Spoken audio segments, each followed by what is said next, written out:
Sienna's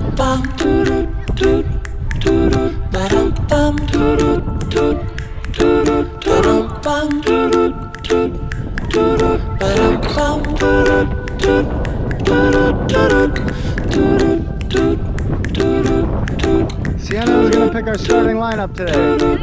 No.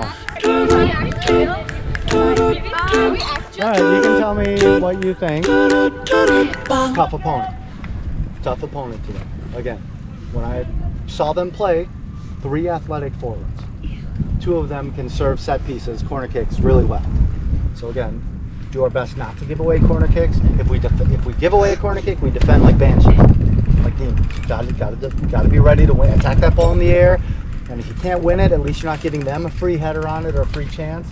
And most importantly, win that second ball, the ball that drops, or the ball that if Sienna goes out or Gwen goes up, try to head it, and it doesn't fully clear, we need to win that second ball to get it out. They're dangerous on the attack. Their midfield's decent. They play 1 holding and 2 attacking mids. All right. So when we're defending, Money and Mac have to match up against their 2. Wait, is that like 3 and 1 3? Yes, that's their 3 and this is our 3. So do you understand? When we defend, we've got to match up like this. When we have the ball, Mackie, your job is to get forward. Money, you balance out. Go on, Mackie, get forward. And we want to attack with 2 midfielders against their 1. You understand how that triangle flips when we have possession of the ball? If we lose possession of the ball, Mackie's more defensive than Tripp. That doesn't mean Tripp never has to defend, or whoever this attacking midfielder never has to defend, but we need control from Money or Val or Ainsley or Bean or whoever's our defensive mid. We need to make sure that we control this.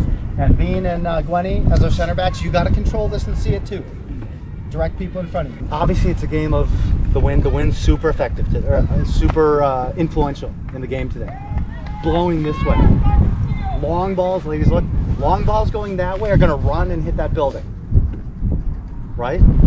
Slotted through balls are better. That doesn't mean we never look to play over the top, going this way, but hey, look, a ball hit straight up the middle is going to be their keeper ball all day. It's got to be from Trippy on the right side to Mickey on. It's got to be a diagonal if we're going that way.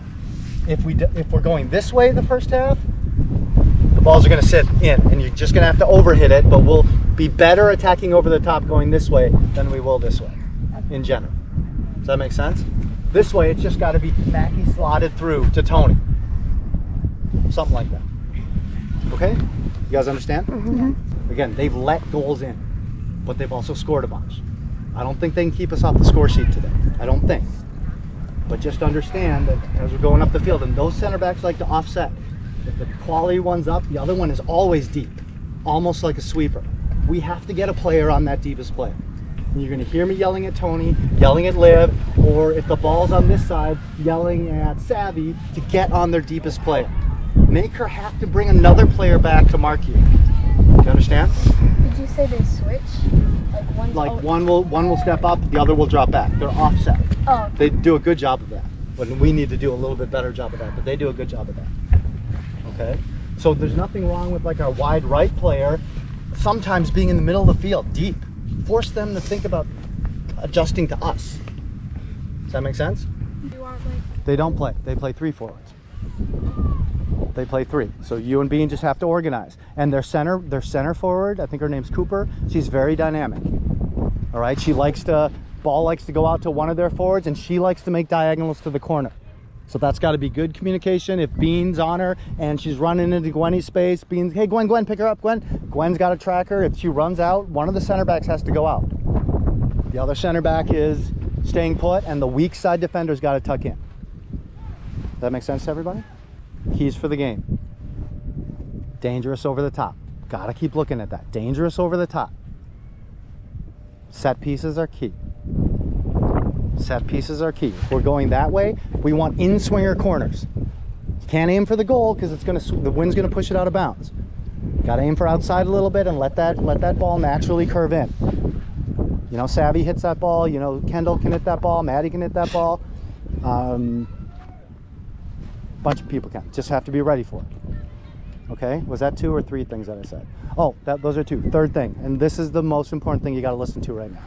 Manage the game. Manage the game. Meaning,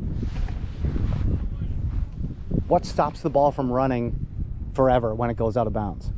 Nothing. Nothing. The linesman. Dorks. Hey, so listen. If we're down in the second half, I've already prepped the parent group. If we're down in the second half, you're going to see parents out here being ball kids. We need the ball back in play quickly. Do you understand that? We need that ball back in quickly. If we're up late in the game, if we're trying to kill the game, there's nothing wrong with take it to the end and hold it, or from midfield, play to the corner and let it run and hit the building out there. There's nothing wrong with hitting it too hard. Do you know what I'm saying? Because it's going to take them a while to go and get it. Do you understand what I'm talking about? Managing the game. If we're down, we've got to get that ball into play quickly. If we're up, let's use the environment as needed to kill the game. Just have to be smart about it and understand. Got it? Okay. Should be a good game.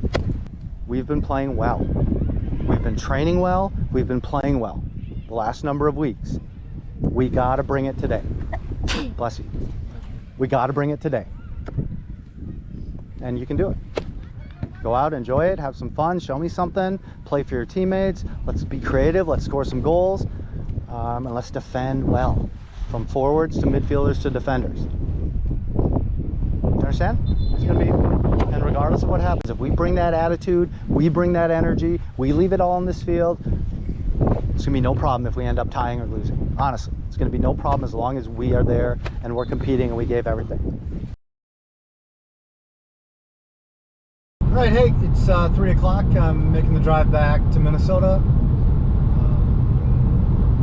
Spent about an hour and a half decompressing a little bit after our game against Gretna. And it was a tough game for us. We didn't play as well as I know we could have played. Difficult conditions with a pretty strong wind favoring one team. We took the wind in the first half, and though we created the best chance in the game, some good interpassing and some good individual work by Savvy, we just couldn't finish. Couldn't capitalize on set pieces, wasted a couple opportunities,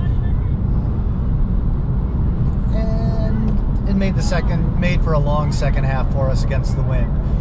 I knew Gretna was athletic, and overall they're just more athletic than we were. That's tough to overcome.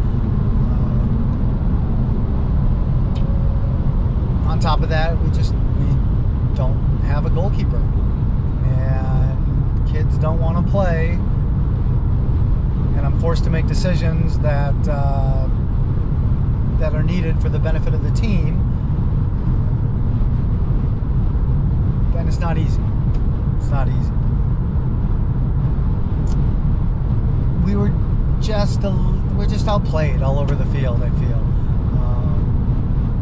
We defended really well. I mean, our back four, in general, defended well. A couple breakdowns that from some positioning and some diving in still, and we still need some work on patience and understanding when we need to try for a tackle and when we don't. And that could have killed us today, but other players stepped up and we made some good recovery plays to keep them off the scoreboard. They just beat us to the ball everywhere on the field. If our midfielders were trying to find our forwards' feet, or defenders were trying to clear the ball to our forward line, our forwards got beat to the ball by their defenders.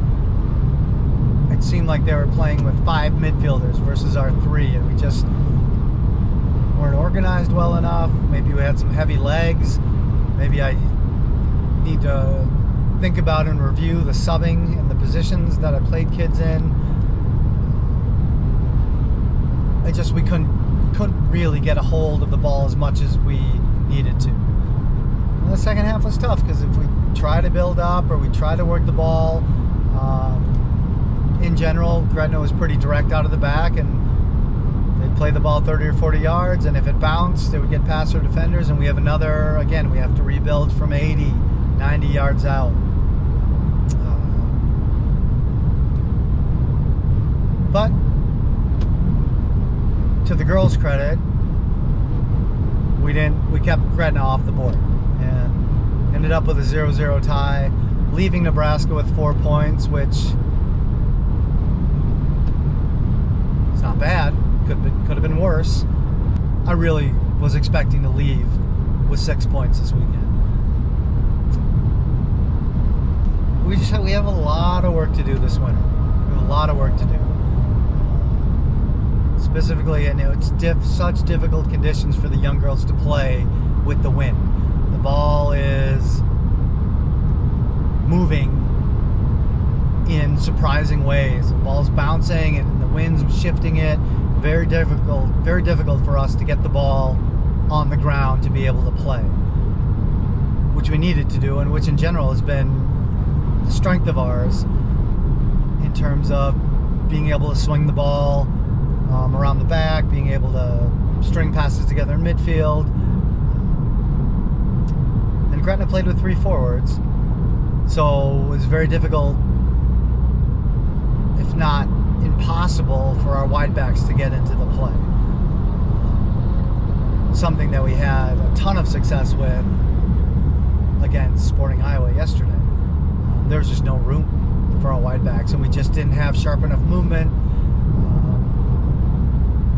for them to get themselves free in order to help the attack. So it's just a little bit passive, and it needed to be a little more proactive,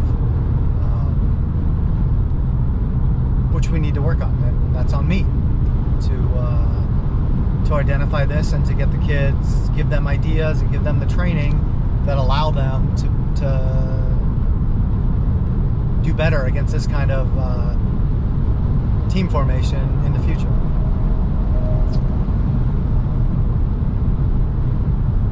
Yeah, again, it's just leaving Nebraska with a little bit of a sour taste, and like I've said before, I have to do a lot of reflection on what I did to get the kids prepped,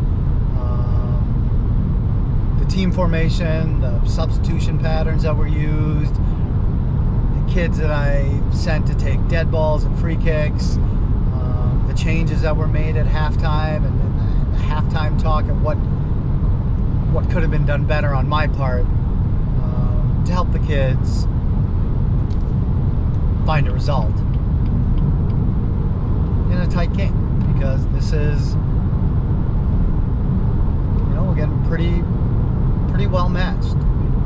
Their forwards were dangerous, and we had to defend quite a bit against them, and their midfielders just aggressive and athletic, didn't give us a lot of time, put us under pressure constantly. Kudos to them. And their defenders, which I thought we had the edge with our attacking play, stepped up and made it really difficult for us. So anyway, a little bit of a tough way to end our fall season. Proud of how the girls battled and gutted it out in adverse conditions with the wind today. Been good for me to just take some time to reflect on this fall season, though we don't have a lot of time, right? We start our winter training. We started our dome training, and we basically keep on with our winter training this week. But I need to take some time, break down our game film. I want to give the kids a plus-minus evaluation. I want them to see the data. Here's how many times you lost the ball while in possession. Here's how many times you didn't complete a pass. Then on the flip side, here's how many times you kept the ball for us. You kept possession on the dribble. You completed a pass for us. The numbers don't lie, and I don't think I think it'll be eye-opening for the girls when they see it. I started that a little bit with one game, but there's 11 games, so it's going to take a lot of time to get through. It may not be able to get it done for a couple weeks, but we'll see. Anyway, onward, forward, learn from the fall, get better these next 4 months. Look to roll into Vegas in January, and Arizona and Virginia, and the rest of our second half of our fall league as we fight for Champions League qualification.